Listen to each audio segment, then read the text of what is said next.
All of these Pokemon deserve better. And I'm not talking about their designs. After all, look at Farfetch'd, this thing is basically perfect. I'm instead talking about their placements in my tier list. As time has passed and my solo running skills have improved, I decided at one time or another that each one of these Pokemon deserved another attempt. Many of these playthroughs were streamed, but some of them I did behind the scenes, so here are the results that I was able to achieve with each one of them.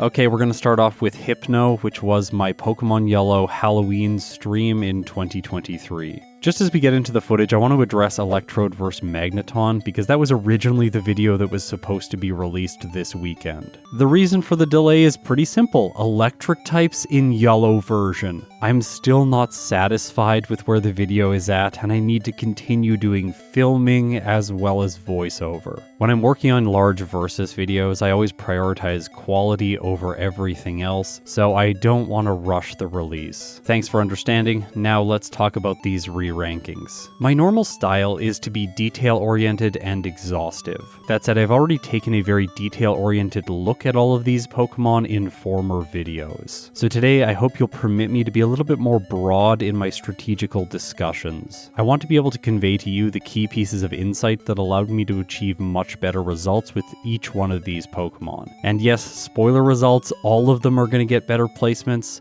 with the exception of Victory Bell, because it's already the #1 Pokemon, but we're going to have to wait for a little while to discuss that Pokemon because it's going to have some surprises for us too. Of course, Hypno is a beast in Generation 1 because its combined special stat is the higher of its two values, which it has going forward in the series. When I sat down to approach doing another playthrough with it, my goal was to eliminate the use of Hypnosis as much as was possible. My thought process was that Hypno's incredible special stat could carry it throughout most of the run, and Meditate in combination with Body Slam would help it pick up all the slack. In my first attempt on stream, I was able to finish the game with the movesets Psychic, Meditate, Mimic, and Body Slam. Hypno finished the game at a time of 42 minutes and 41 seconds with 0 resets at level 65, with a game time of 2 hours and 49 minutes. My goal was to shave off as much time from this first run as was possible and get Hypno under the 40-minute mark. But my second playthrough did not go well. By the time I reached the champion, I sort of got stuck, ended up with 6 resets, and a time that was comparable to the first run. 42 minutes and 32 seconds at level 61, with a game time of 2 hours and 35 minutes. This stream ended up being 3 hours and 16 minutes, and back in October, my voice still wasn't doing particularly well. As a result, I didn't want to continue, but once I stopped the stream, I just couldn't give up on Hypno, so I continued to play. And I did a total of 3 more runs, bringing the total number of Hypno playthroughs I have finished to date up to 10. Let's go through some specifics of the run. Confusion carries Hypno through the early game on minimum battles all the way until Route 25, where I fight one optional trainer. It's the hiker with 4 Pokemon that walls off the TM for Seismic Toss. The reason I want this fighting type move is so that Misty's Starmie is going to be faster to knock out. Utilizing Pound, it's not very nice. I have a 69% chance to knock it out over 6 turns. That said, with Seismic Toss, I'm going to take it out over only 3. That means in the worst case scenario, I am saving 3 turns in the battle against Misty for 4 turns against the hiker. Of course, these scenarios are not made equally. There are more animations and text to fight the hiker than there are for the 3 turns against Misty. That said, the hiker also provides additional experience, which is always nice. On the SSN, I pick up Body Slam and the Rare Candy, skipping Rest. At the end of the stream, I was very frustrated because the champion was difficult because I had skipped the recovery move. However, unfortunately for Hypno and the comments section, this is not actually the problem. This thing thrives when using the sleep-inducing move, which is its namesake. And yes, Hypnosis has 60% accuracy, but when you're trying to get through the game as fast as is possible, you have to start making risky choices. And to push Hypno's time lower, we have to rely on this move against some key targets. Now, because I have this move, I think that I could have cut even more from this playthrough, potentially the Rare Candy on the SSN, as well as the Rare Candy candy in the rocket hideout. The choices to obtain these two items in this playthrough is more due to habit and not exhaustively exploring the true potential of this run. Once I reach the mid-game, things are very simple. Hypno has a type advantage against Erica, and for Koga, it has a guaranteed 2-hit on the Venomoth. Leech Life is super effective, but even when it gets a critical hit, which it does here, Hypno can survive and knock Koga's ace out.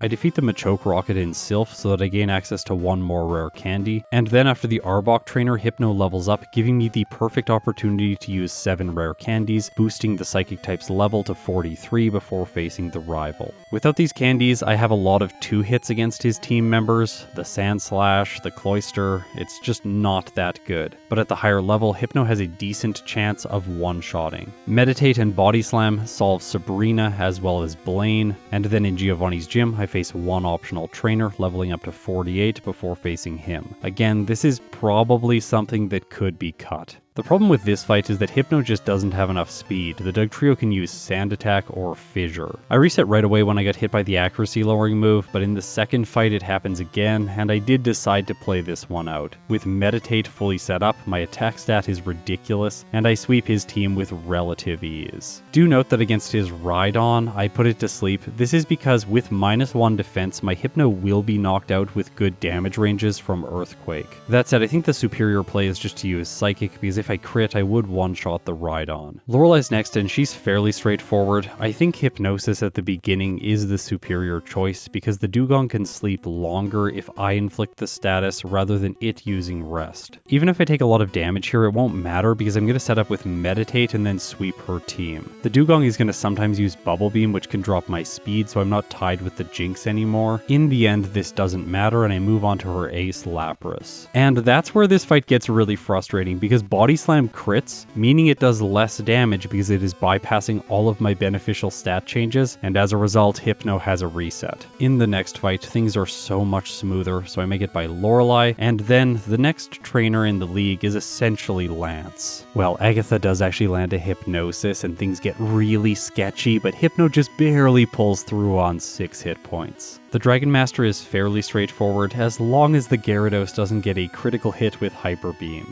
This bad luck does cause my 3rd reset. But when I'm able to get set up, Body Slam and Psychic are able to sweep his team with ease. So until now, I have really only used Hypnosis in a couple of scenarios. Usually when the fight is going badly and I think I need to avoid taking hits, or when I want to set up at the beginning of the battle to boost my speed before a key threat like Lance's Aerodactyl. Against the champion, this second scenario is relevant because I want to set up against the Sandslash without taking massive damage. By doing this, I can max my attack stat and then sweep the rest of his team. Well, unless I get critical hits, like I do against the Alakazam. The worst possible thing that could have happened here was Kinesis. Luckily, that isn't how things play out. I do get confused and hit by a Psychic. It doesn't drop my special, which is perfect, and I move on with the rest of the fight. From there, I can knock out the Executor in 2 hits with a attack-maxed Body Slam. This thing is so tanky. After that, I take out the Magneton with a Psychic, the Cloyster with another Psychic, and the Flareon with Body Slam. Hypno clocks in with a time of 38 minutes and 57 seconds, with 3 resets at level 59. This is a game time of 2 hours and 30 minutes. The tier list that you've been seeing in my recent videos has been updated with this most recent result. So right now, Hypno has the 4th place overall, just behind Zapdos and Articuno. Another solo runner, Austin, sat down and did a lot of Hypno runs in 1 week and was able to eventually get a time of 34 minutes and 35 seconds. This shows exactly what's possible when you can get a playthrough that has a lot of good luck and cuts a lot of the bloat like rare candies that I included in this run. That said, this is my tier list, so I'm not going to include his results. In summary, my conclusion with Hypno is that Hypnosis definitely is the best choice. That is, unless you're doing a tool-assisted speedrun, but that's not what these videos are. With the Psychic type re-ranked, let's move on to a Pokemon that functions completely different. I think it is a well-known fact that Hitmonchan is one of the worst fully evolved Pokemon in Generation 1. My original solo challenge in Pokemon Red, before I tracked all these metrics, was definitely one of the worst playthroughs I have ever done in my life. I reset to Agatha like 300 times and it was the most painful thing ever. So, what did I do? Well, I came back and now I have completed a total of 10 playthroughs with Hitmonchan in Pokemon Yellow. The reason I looped around and did this one again was specifically because a user commented that I didn't understand how to play Hitmonchan when I did my initial Versus video. The underlying theme of this comment is essentially that I should be using agility to boost its special moves to give it a wider range of coverage, and that I should be using submission for same type attack bonus damage. Let's examine if this is how Hitmonchan should be played. First, we have to get through the early game. It's really awful. By the way, I fight Brock at level 14. It's not consistent, but it is possible. Going into the video, I was hoping I could do it at like level 10, but it's just not the case because Comet Punch doesn't have enough PP. I have to level up to the point that I have enough HP that then I can deplete all of agility and use Struggle to finish off Brock's Onix. The broad strokes of the next section are pick up Mega Punch, defeat the rival, complete Nugget Bridge, defeat Misty, and then grab Body Slam on the SSN. This gives me a path past Surge, and then with Seismic Toss for the upcoming Ghosts, I can make my way into the mid-game. Here, I'm going to do a lot of training, and this brings with it the first of the elemental punches. Erica is the perfect opportunity to examine Ice Punch's damage in comparison with Body Slam. The physical move, even though it is only dealing neutral damage, is doing more. In this situation with agility, it's only going to badge boost my physical attack because I don't have the Volcano badge yet. So Body Slam's damage will improve, but Ice Punch's will remain the same. The only Pokemon that Ice Punch has 4 times damage against in the entire playthrough is Lance's Dragonite, so I just don't think it has utility in this playthrough. There are no prominent Parasects in the run, so Fire Punch is not going to be useful, and Thunder Punch, while it does hit Lance's Gyarados for 4 times damage, is a similar story to Ice Punch. That's just not enough utility to keep it on my set for an extended period of time. But there's one other claim that I do want to address, which is the use of submission. At level 45, Hitmonchan is ready to face the rival in Sylph, and here I am going to utilize the fighting type move. Because of its recoil damage, I can't use it every turn, so I'm stuck mostly with Body Slam for the first 2 Pokemon, and then I can use Submission on the Cloyster. But of course, this move is trash, so I miss a bunch and have a total of 3 resets in this fight. You might think that it's obvious to teach Rest in the place of Seismic Toss, but that's very short-sighted. I need this move to deal damage to Agatha's Ghosts later in the playthrough. If you're wondering if holding onto an Elemental Punch for that purpose would be the best choice, then look at these damage ranges. Seismic Toss in all cases, even with 3 uses of agility, is going to do more damage than any of the elemental punches. And in the 2 cases where Ice Punch is dealing more damage to the Golbat and the Arbok, well, I'm just going to choose Body Slam, because of course it does more damage. Coming back to Sylph, that means if I want to keep Body Slam, Seismic Toss, and agility for Agatha, then I cannot use Rest and Submission in combination with each other to make this battle easier. This is a moment where a move reminder would be really nice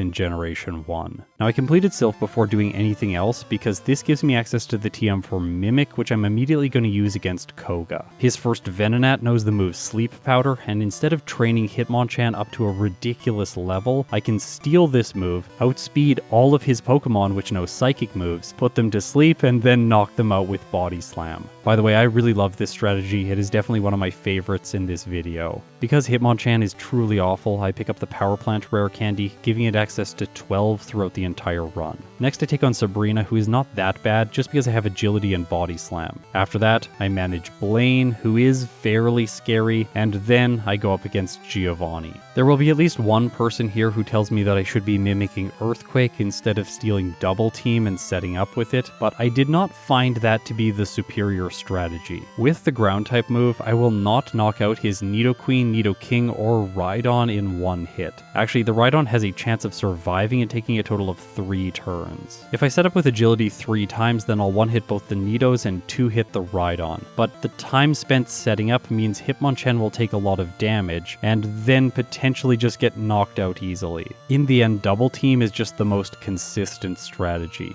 In this case, I just barely survive the Rhydon's Fury attack with 5 hit points and knock it out. Okay, brief rundown on how Lorelei's special AI works. If the Pokemon she's using in battle is Dugong, then it will view its moves as neutral 2 out of 5 turns. Because of this, it is not always going to spam Rest against Hitmonchan. This is really annoying because my setup with agility isn't guaranteed. Also, I forgot my rare candies in this first fight, so that's just objectively a mistake. Of course, level 66 gives Hitmonchan a much better chance against her team. The only obstacle here is the Slowbro, which has a 50-50 chance of using Psychic. If it does, Hitmonchan's probably gonna faint, but if it doesn't, I have a good chance of defeating her remaining 3 team members. For the next trainer, Mimic Dig. For Agatha, Mimic Substitute and use Seismic Toss. This is by far the least consistent fight in the entire playthrough. I need to have these 4 moves for the final 2 trainers. Once I defeat the Ghost-type Specialist, which happens without resets in this run, I can then teach Rest in the place of Seismic Toss and use it to defeat the Lance. This is the one case where having a special move does make sense, but instead of carrying Ice Punch throughout the rest of the run, making former battles more difficult, I can simply use Mimic to steal Ice Beam and finish off the Dragonite using it. Okay, so we've arrived at the champion. My moveset is Body Slam, Rest, Agility, and Mimic. Of course, I'm going to use this last move to steal Earthquake, and from there, with the ability to heal and set up, it takes time, but I am able to defeat his team on my first attempt and clock in with my best result with Hitmonchan yet. It is 1 hour, 5 minutes, and 32 seconds, with 7 resets at level 69. This is a game time of 4 hours and 4 minutes. All things said, I was quite happy with this result, but in comparison with other Pokemon, it is just not very good. That said, it still is able to earn Hitmonchan a tier list promotion. It moves up from the E tier to the D tier, where it's now fitting in between Omanyte and Pidgeot.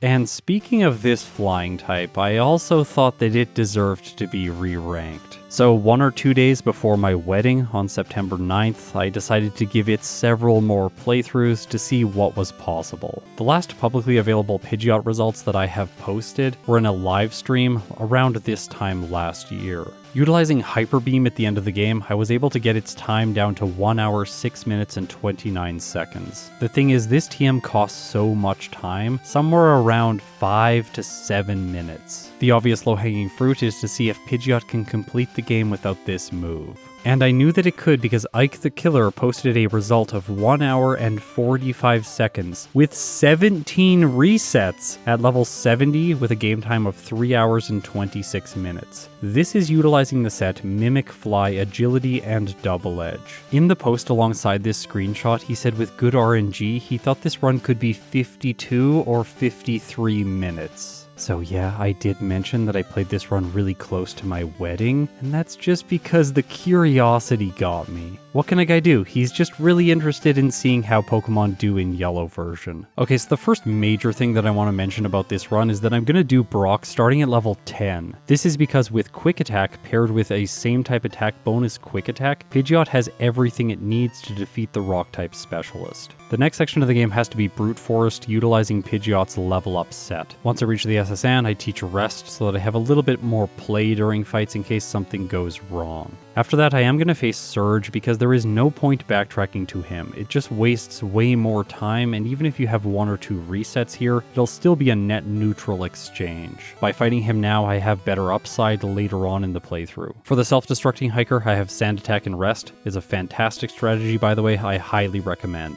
Once clearing the cave, I grab Swift, and then I go into the hideout to pick up an additional rare candy. Now, unlike the former run with Hyper Beam, I can use my money to buy protein in the department store, improving Pidgeot's attack stat. Then I teach Fly, fight Erica, defeat the rival in Pokemon Tower, and journey south to the Safari Zone, training along the way. With all of that complete, I go to Saffron City, defeat all of the trainers in the Fighting Dojo, and then I go to Koga's gym to sweep the trainers here, including the Tamers because they have fantastic experience. Koga is simple because I have flying type moves, then I go to Cinnabar Island to explore the mansion before heading to Sylph. My training leveled Pidgeot up to level 47 before I faced the rival. Here I hope you'll notice that his starter has evolved into Jolteon. That's because I fought him on Route 22 in the early game to gain enough experience to be level 10 to fight Brock, so that it didn't have to battle any wild Pokemon. Also, the Jolteon team is easier for Pidgeot to defeat than the Flareon team because Pidgeot struggles more against Magneton with its high defenses than against Jolteon, which has high speed. After all, I am utilizing agility, so so a fast electric type with low defense is not a threat. I grab the Power Plant candy so I have a total of 11, and then I use all of them before facing Sabrina to take Pidgeot up from level 49 to 60. The major level boost here is to ensure that Sabrina doesn't cause a random reset. I had problems with her during my former playthroughs when preparing this route. Also, do note I am using Double Edge now. This move with the same type attack bonus has an effective power of 150, so for Pidgeot, when I'm utilizing Rest, it's quite a good option. Thank you, Ike the Killer and Gym Leader Matt, for making me see the errors of my former ways. I wrote this move off for way too long.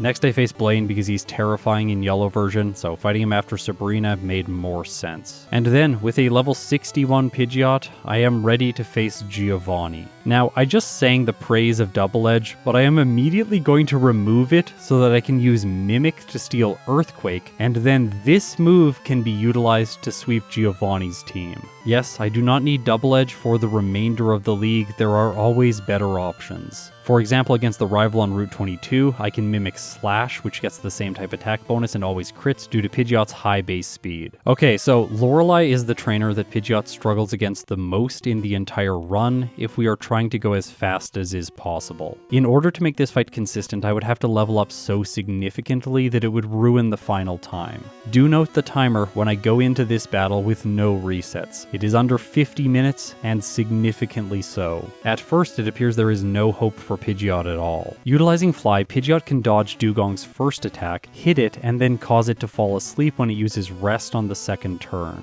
Because of this, I can set up with Agility and then knock the Dugong out in hopefully 2 hits. Let's look at some damage ranges now. The Cloyster's Ice Beam deals between 39 and 46% damage with each hit, so I will survive 2 of them, giving me enough time to 3-hit utilizing Fly. An additional advantage for Pidgeot here is the fact that if Fly crits, then I will knock the Cloyster out in only 2 turns. Once all of that is complete, I can Mimic Amnesia, heal with Rest, and easily make it by her final 2 Pokemon. This strategy stacks all of the resets at the beginning of the battle, making the final Pokemon more consistent. This way, every time I do lose, it is a very short reset and I can get right back to trying again. In this playthrough, I got what I consider to be okay luck, defeating Lorelei after 5 resets. For the next 2 trainers, Mimic Dig, and then Mimic Substitute, and that brings Pidgeot to Lance. There's the potential to lose here because I'm going to set up against the Gyarados, so if it deals too much damage with, say, Hyper Beam or Hydro Pump, then I'll have to reset.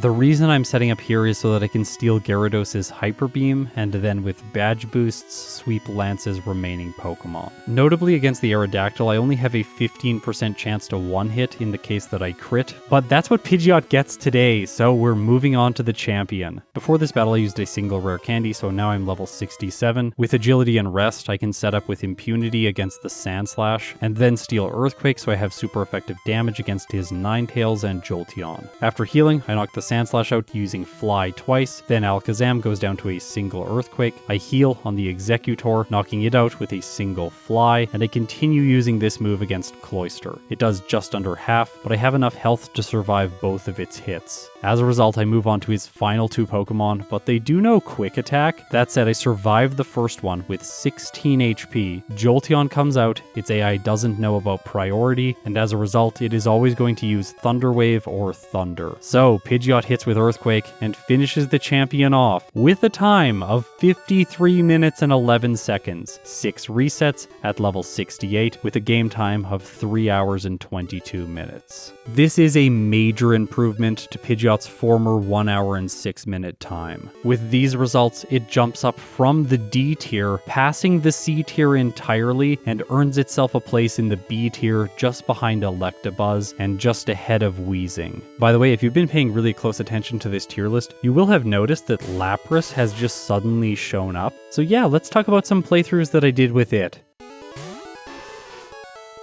Lapras is a really interesting Pokemon in Generation 1 when it comes to solo challenges. On one hand, it has an incredible move pool, like this is basically the best coverage you can ask for. And to back that up, Water Ice is an excellent typing.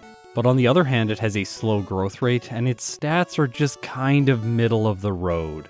Throughout this playthrough, I hope to demonstrate to you the tension of these elements and how they work against each other to undermine Lapras's performance. But before we get to that, let's talk about its early game. Of course, Water Gun makes Brock possible on minimum battles, and then the fact that it learns Sing means that it can use Water Gun to defeat Misty and earn Bubble Beam quickly. This moveset upgrade allows it to power through the next section of the game and make it to the SSN where its moveset starts to expand. Here it picks up Body Slam, and then once Surge is defeated, it picks up Thunderbolt. Also, once again, it is not useful to backtrack to Surge, it'll just waste more time than it's worth. With a Pokemon like Starmie, the Wrapping Lash was a problem because it didn't learn any good normal type moves to knock out her grass types with. That said, this is the first moment that Lapras' type coverage is in conflict with its stats and slow growth rate.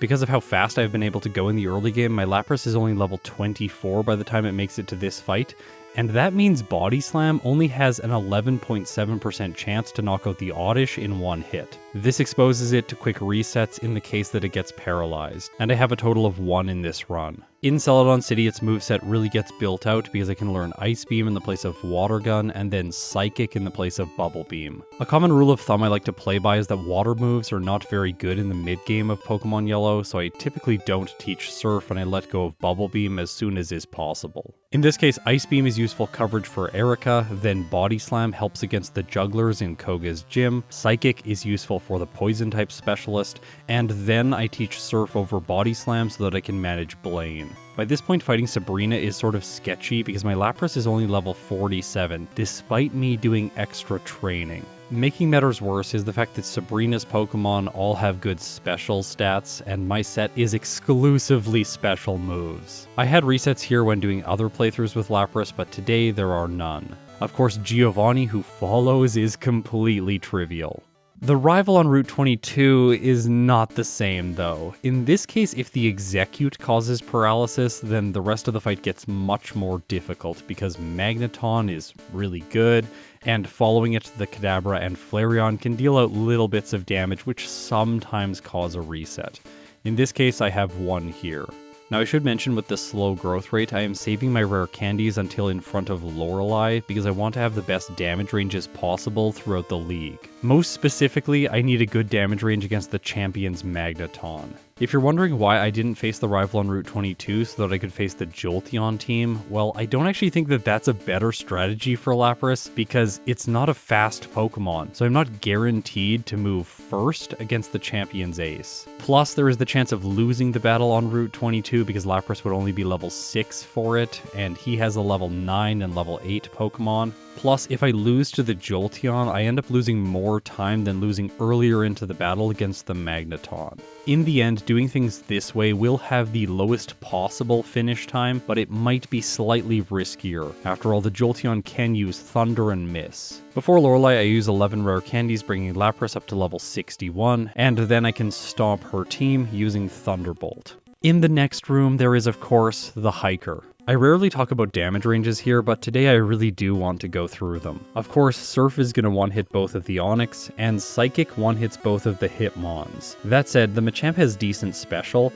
but I still have a 61.5% chance to knock it out. And if it uses Submission, its best possible move against Lapras, it will only deal between 40 and 48% damage. Okay, so check this out. I fail to get the damage range on the Machamp. It strikes back with Submission. In this case, I did not heal after Lorelei because I didn't think I needed it, but Machamp crits and Lapras faints. This is a very painful reset because now I have to face Lorelei again. The run was going so well up until this point that I didn't want to restart, so I ended up playing it out. Of course, everything goes according to plan now when I make it to Agatha. There is the possibility for resets here if she puts Lapras to sleep with Hypnosis. It happens once today, so I have 1 more reset before I move on to Lance, who is obviously extremely easy. Okay, so let's talk about the champion. My goal with this playthrough was to get a time under 49 minutes, but it's not going to happen today because of the reset against Bruno. That said, I am still on track to clock in with a personal best right now. And of course, since this run made it into the video, I am going to set a personal best. So let's go through the damage ranges on the champion because they're not great. My strategy here is to utilize Mimic, Blizzard, Surf, and Thunderbolt. You would think Mimic stealing Earthquake and using it on Magneton would be a good play, but that only gives me a 41.1% chance to knock it out in a single hit. If I don't one-hit, it will Thunder Wave and then Thunderbolt me, or it will just use Thunderbolt. Either way, Lapras is going to have a bad time. Instead, what I'm going to do is knock the Sandslash out and the Alakazam, and then Mimic Hypnosis. This takes the 41% chance to knock out up to a 60% chance to inflict sleep. Remember, Pokemon in Generation 1 do not move the turn they wake up, so this overall is more reliable, and it allows me to avoid being hit by a Thunderbolt or a Thunder Wave. Then I can finish the Magneton off, the Cloyster off, and then just barely miss the damage range on the Flareon. Yes, once again Lapras's stats are to blame. At level 64, Surf, which is super effective, only has an 81.9% chance to one-hit this thing. As a result, I get hit by a Flamethrower and have my 8th reset. In most of my Lapras runs, this is what happened. I steamrolled most of the game up until the champion with the occasional reset, and then he would cause many resets, pushing Lapras's time up beyond 55 minutes in many cases. Today though, I am able to beat him on my next attempt, and in this case I clock in with a final time of 53 minutes and 39 seconds, with 8 resets at level 64. This is a game time of 3 hours and 12 minutes. I don't think there is much room to maneuver with Lapras to get it a better time. If I leveled up to increase my damage ranges, then I would lose time and my overall potential for a fast playthrough would be diminished. In the future, I'm really hoping to come back to this Pokemon and get a playthrough that has decent luck against the champion, hopefully setting a time under 49 minutes. For now though, Lapras is going to remain in the B tier just behind Weezing and ahead of Gyarados. Okay, so the water type wasn't very impressive. Let's now talk about a Pokemon that is. And you might think it's far-fetched that I would say this, but I am referring to a normal flying type. So, the Leek-wielding duck is actually incredible in Generation 1. Its early game is decent because it has fast training in Viridian Forest with Peck. Additionally, after that I can utilize Sand Attack and Leer to defeat Brock. By the way, I'm going into this fight at a slightly higher level than Pidgeot, just because I wanted to outspeed Brock's Onix when using Farfetch'd. Okay, so I have done a total of 2 Farfetch'd videos that were fully produced, and I have also done a total of 2 Farfetch'd streams, so this is the 5th time that I'm talking about it on my channel, and as a result I'm going to go very quickly through everything that follows. In Mount Moon, I fight a lot of optional trainers. My goal here is to get to level 20 before I arrive in Cerulean City. Then I face the Swimmer and the Junior Trainer in Misty's gym, bringing Farfetch'd up to level 21. Because I've collected 2 rare candies, I can use both of them to get to level 23 and learn Swords Dance. This dramatically improves my chances against the rival and basically every trainer that follows. Skipping ahead to Celadon City, my moveset has built out to be Body Slam, Swords Dance, Agility, and Fly. The last of these moves is a bit of an unfortunate case because it takes 2 turns in battle, but overall I'm just going to be spamming Body Slam anyways. Agility seems useless, but I'm going to use it against Koga to boost my attack stats so that I guarantee the outspeed on the Venomoth. Then I can sweep his team with Body Slam. After that, my duck crushes the later gyms and arrives at Giovanni. Because I'm a flying type and I have access to Swords Dance, the Dugtrio cannot deal damage to me. The only thing it can afflict Farfetch'd with is Sand Attack. The AI doesn't work exactly how you think it would. It's not spamming Sand Attack, instead it's randomizing between all of its moves. There are a couple weird reasons why this takes place. I don't have time to go into it now. Anyways, in the end, I have 1 reset and then I take a victory over the ground type specialist. From here, it's straightforward. Mimic Dig for Bruno, Mimic Substitute for Agatha, Sweep Lance, and then arrive at the champion. During this fight, if his lead spams Slash, there is the possibility that I'll lose while I'm setting up Swords Dance. Note that I did not pick up Rest, and I haven't taught it to Farfetch'd just because I don't think that I need it. Also, with Swords Dance set up, I am not going to need to steal Earthquake, minimizing the number of turns I need to stay in battle against the Sandslash. After it goes down, I just press A on Body Slam and all of the champion's Pokemon faint to a single hit. Yes, even the Magneton and the Cloyster. So I clock in with a new personal best using Farfetch'd, and it is 48 minutes and 29 seconds, with 3 resets at level 64. This is a game time of 3 hours and 6 minutes. Today, this is going to earn the flying type a major promotion. It's going from the C tier all the way up to the A tier. Right now, its performance puts it just behind Moltres and Magmar and just ahead of Poliwrath. That brings us to the end of the in-depth playthroughs, but I am going to quickly summarize a few results that I was able to get recently on stream. I revisited the Eeveelutions because I felt that my mid-game routing, and specifically the trainers that I battle for experience, had greatly improved since I did their initial playthroughs. Vaporeon was the one that I ran first, and it is by far the most straightforward of these three. It gets water moves early on, and then picks up Ice Beam in Celadon City. But the move that really sets it apart is Acid Armor, which can be used for the badge boost glitch, as well as increased defenses throughout the later stages of the game. Now, I was able to set a new personal best of 42 minutes and 36 seconds, getting Vaporeon from the A tier into the S tier. This did come at the cost of 5 resets, and I was overall disappointed with these results. I was really hoping to get Vaporeon around 40 minutes, maybe even 39 in the best possible scenario. That said, it just wasn't possible at this time, and I did need to move on. I played Jolteon next, and I was hoping to dramatically improve its results. After all, Ike the Killer set a sub 50-minute Jolteon time, and I really wanted to get something similar myself. That said, the electric type is just not very good. It has to rely on double team to defeat Giovanni, and then for the champion, it's relying on a crit against the Sandslash.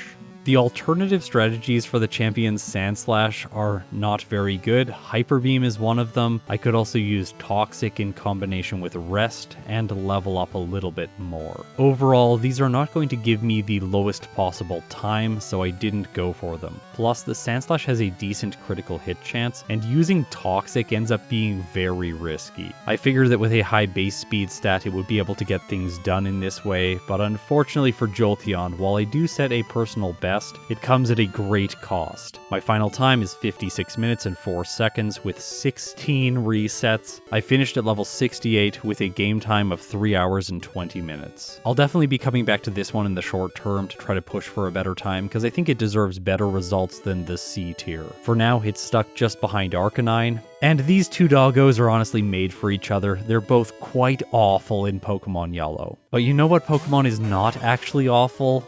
Flareon. This thing really impressed me, and I was able to set another personal best. However, this time it was fairly effortless. Also, the finish of this run was incredibly close, so to better illustrate that moment, let's watch some live footage. Come on, come on, come on, come on. Yes, yes, yes, yes! Yes! Oh my gosh! So Flareon is able to just barely get a time under 47 minutes. 46 minutes and 59 seconds with 3 resets at level 66. This is a game time of 3 hours and 1 minute. This earns it a promotion from the B tier into the A tier, where it is placed just behind Parasect and ahead of Ghastly. Okay, there is only one more result to report now. A while ago, Austin started posting that he had gotten a better Victory Bell time than my current record with it, and so I felt that I should sit down and see if I could improve its time. After all, in the last video I used it in, there were some strategic options that I don't feel I had fully explored. For example, using Lick, Sleep Powder, and Swords Dance to make Agatha significantly easier. The fact of the matter is that Victory Bell really doesn't need Razor Leaf for the late stages of the game. It can rely on exclusive Mimic and Body Slam. I came back and did 2 streams over on Twitch when I was still using that platform, and at the end of these I was able to clock in with a new personal best of 36 minutes and 27 seconds with 0 resets at level 60. This is a game time of 2 hours and 24 minutes. This is the only 36-minute time that I have ever earned in Pokemon Yellow. But there's another piece of information here. This Victory Bell run was done before all of the other playthroughs that I completed in this video. As a result, I think there is still a lot of room for this thing to improve. And Austin ended up proving that to me when he sent me this screenshot. He completed the game using Victory Bell with a time of 34 minutes and 25 seconds, with 4 resets at level 58 with a game time of 2 hours and 9 minutes. If we used Victory Bell on like 2 times game speed, a sub 2 hour game time would definitely be possible. Also, if he eliminates the 4 resets, Victreebel is going to get a time under 34 minutes. Maybe 33, but it might also be possible to get a 32-minute time. If we do some simple math, taking the total number of minutes of game time, then we can divide this by 4 and see what the peak performance would be in terms of real time. In this case for Victreebel, it would be 32 minutes and 15 seconds. Okay, so I think in the future, Mewtwo might actually have some competition. But of course, we are going to have to wait until the very end of the series to see that video. For now, Victreebel remains unseated as the best Pokemon in my tier list. Thank you so much to everyone who supports me on Patreon or through YouTube memberships. It really does mean the world to me. If you made it this far, you are incredible. I will see you in my next video, which will definitely be Electrode versus Magneton.